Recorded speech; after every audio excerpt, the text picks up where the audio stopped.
Hello guys, welcome back to my channel. Welcome to Wangxian fan fiction channel. I hope आप सब अच्छे होंगे, healthy होंगे और हैप्पी होंगे, और आई होप आप सब फैन फिक्शन को एंजॉय कर रहे होंगे। सो चलते हैं हम अपनी फिक्शनल वर्ल्ड की दुनिया में। और अगर आपको ये फैन फिक्शन अच्छा लगे तो लाइक कीजिए, कमेंट कीजिए और सब्सक्राइब करना तो बिल्कुल मत भूलिएगा, और शेयर ज़रूर कीजिए। तो लेट्स गो स्वीटीज़। तो हम देखते हैं कि विवुशान और विवुशान के डैड शंघाई से निकल चुके थे। वो बीजिंग कुछ ही टाइम में पहुंचने वाले थे। वो रेस्ट कर रहे थे और टाइम ऐसे ही निकलता गया। विवुशान तो गहरी नींद में सो गया था क्योंकि वो सुबह बहुत जल्दी उठा था और रात में ऑलरेडी वो लेट में सोया था। शुक्र हो उस डक अलार्म का कि जो विवुशान को जल्दी उठा देता है। विवुशान अपने नींद में खोया हुआ था, प्यारे प्यारे सपने देख रहा था। तभी उसके डैड ने उसे हिलाते हुए कहा, विवुशान विवुशान उठो बेटा, हम पहुंच गए हैं। आज यहीं रहने का प्लान है क्या तुम्हारा? तुम्हारी चीज़ें पहुंच गई होंगी, हमें जल्दी जाना है। विवुशान तभी उठ गया। विवुशान ने अपनी आंखें मच ली और कहा, क्या डैड हम पहुंच गए इतनी जल्दी? विवुशान के डैड ने कहा, बेटा जल्दी नहीं, हम ठीक टाइम पे पहुंचे। तुम सोए थे तो तुम्हें टाइम का पता नहीं चला।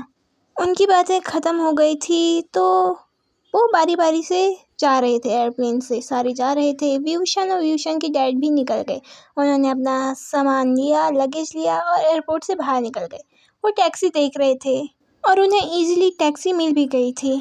टैक्सी वाले ने विवुशान और विवुशान के डैड का सामान टैक्सी में रखा। विवुशान और विवुशान के डैड टैक्सी में बैठ गए और उन्होंने एड्रेस दिया कि हमें यहाँ जाना है। टैक्सी वाले ने सर हिलाते हुए कहा, ठीक है सर। विवुशान बाहर के नज़ारे देख रहा था। सुंदर था बीजिंग, सच में बहुत ज़्यादा। विवुशान ने अपने डैड से कहते हुए कहा, डैड सच में ये जगह तो बहुत सुंदर है, बहुत ज़्यादा। फिर उसके दिमाग में ख्याल आया सीजे का। उसने अपने डैड की तरफ देखते हुए कहा, डैड पर सीजे कहाँ है? क्या सीजे सीधे हमारे घर पे मिलेंगी? विवुशान के डैड ने सर हिलाते हुए कहा, हाँ बेटा, चीज़ें वही हैं, वो पहले ही आ चुकी हैं, पहुंच भी गई होंगी अभी तक तो। कुछ टाइम बाद वो टैक्सी एक घर के सामने आकर रुक गई। विवुशान ने देखा कि टैक्सी तो रुक गई है। उसने अपना सर खिड़की से बाहर निकालते हुए देखा तो वो घर ज़्यादा बड़ा नहीं था, ना ही ज़्यादा छोटा था, मतलब अच्छा था, एकदम नॉर्मल। विवुशान को ज़्यादा बड़े घर अच्छे नहीं लगते थे। उसे बड़े घरों से थोड़ा डर लगा करता था, पता नहीं क्यों, पर उसे फोबिया था शायद। इसका खुलासा बाद में होगा गाइस कि विवुशान को बड़े घर से डर क्यों लगता है। विवुशान घर को देख ही रहा था तो विवुशान के डैड ने कहा, विवुशान अब तुम्हें टैक्सी में ही रहना है क्या, अंदर नहीं चलोगे? विवुशान मुस्कुराते हुए टैक्सी से बाहर उतरा और सीधा पहले अंदर दौड़ गया, सीजे सीजे चिल्लाते हुए। जान यानी ने विवुशान की आवाज़ जैसे ही सुनी तो वो बाहर आ गई।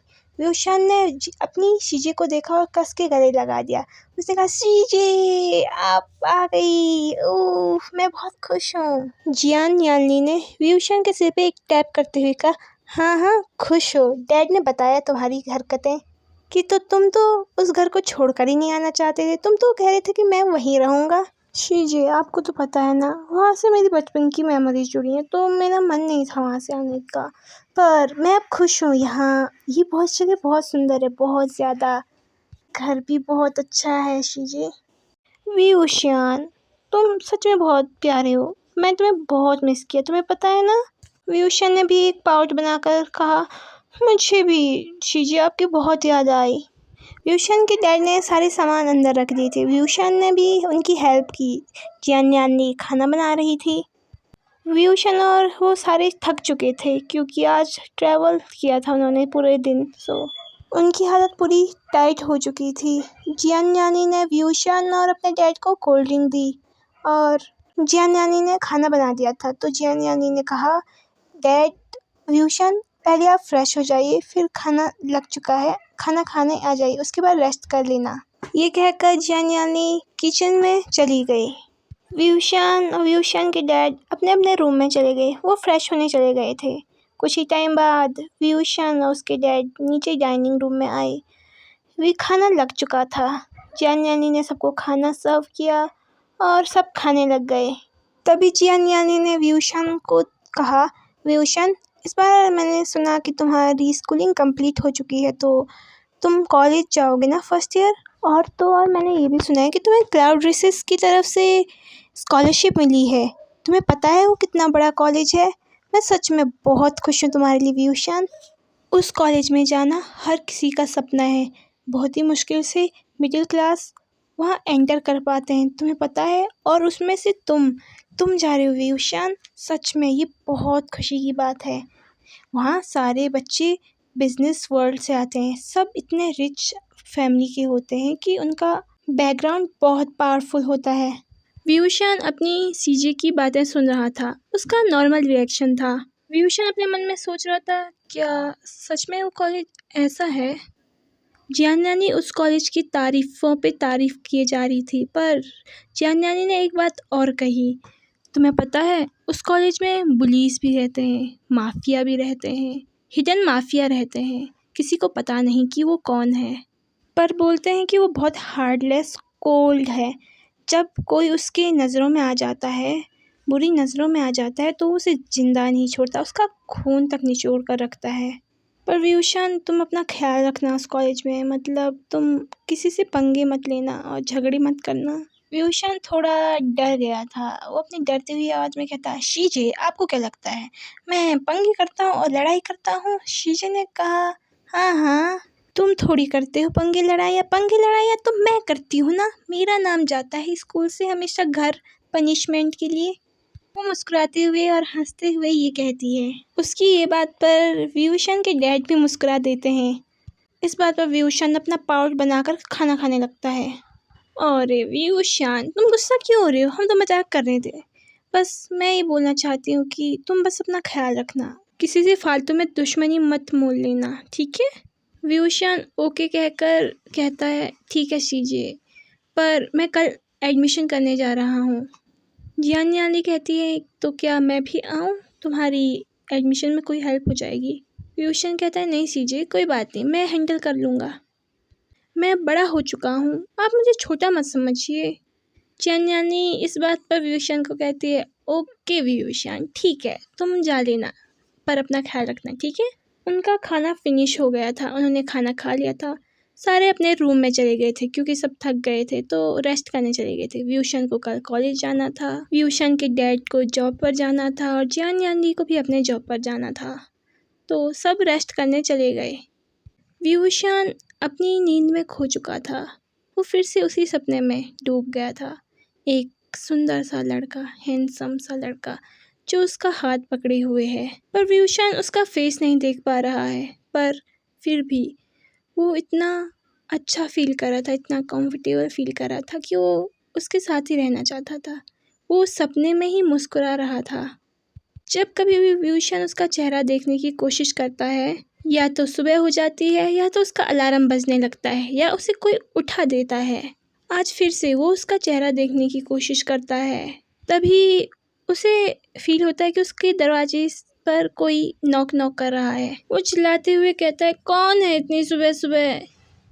सोने दो। बाहर से शीजे की आवाज़ आती है, वी उशान, लेट हो चुकी है, उठो जल्दी, तुम्हें कॉलेज भी तो जाना है। जैसे ही वी उशान अपनी शीजे की आवाज़ और कॉलेज जाने के बारे में सुनता है, वो तुरंत अपने बेड पर खड़ी होकर बैठ जाता है, अपनी आंखों को मचलने लगता है। बोलता है, जी यार क्या है? वी उशान टहलते हुए दरवाजे पर जाता है, कुंडी खोलता है और बोलता है, शीजे ठीक है, मैं तैयार होने जा रहा हूँ। व्यूशान रेडी हो चुका था। उसने खाना खा लिया था और वो कॉलेज जाने के लिए एकदम तैयार था। उसने सब कुछ रख लिया था। व्यूशान के डैड जॉब के लिए पहले ही चले गए थे। घर में अभी शीजे थी। व्यूशान ने अपनी शीजे को बाय करते हुए वो टैक्सी में चला गया। उसने टैक्सी वाले को बोला कि अंकल, मुझे क्लाउड रेसेस कॉलेज के सामने छोड़ दो। व्यूशन ने देखा वो टैक्सी ड्राइवर बहुत अजीब तरीके से उसे देख रहा है, लाइक उसे घूर रहा है। व्यूशन थोड़ा अनकंफर्टेबल हो गया। व्यूशन ने इसे नज़रअंदाज करते हुए वो खिड़की से बाहर देखने लग गया। वो अपनी मंजिल की तरफ जा रहा था, अपनी डेस्टिनी की तरफ। दूसरी ओर हम देखते हैं हमारे लानवांगची को, जो अभी सोया हुआ था। तभी उसका फ़ोन बजता है और लानवांगची कॉल को पिक करता है और अपने कान पे लगाता है। दूसरी ओर से आवाज़ आती है, लानवांगची, तुम कॉलेज नहीं आ रहे हो क्या? जल्दी आ जाओ, टाइम देखो क्या हो गया है। लान वांगची कहता है मैं आ रहा हूँ और टाइम मेरे लिए यही टाइम है, मैं इसी टाइम पे आता हूँ और मुझे नहीं लगता कोई मुझे रोक सकता है, मैं किसी भी टाइम पे आ सकता हूँ, मेरी मर्ज़ी। ठीक है, तो फ़ोन काटो।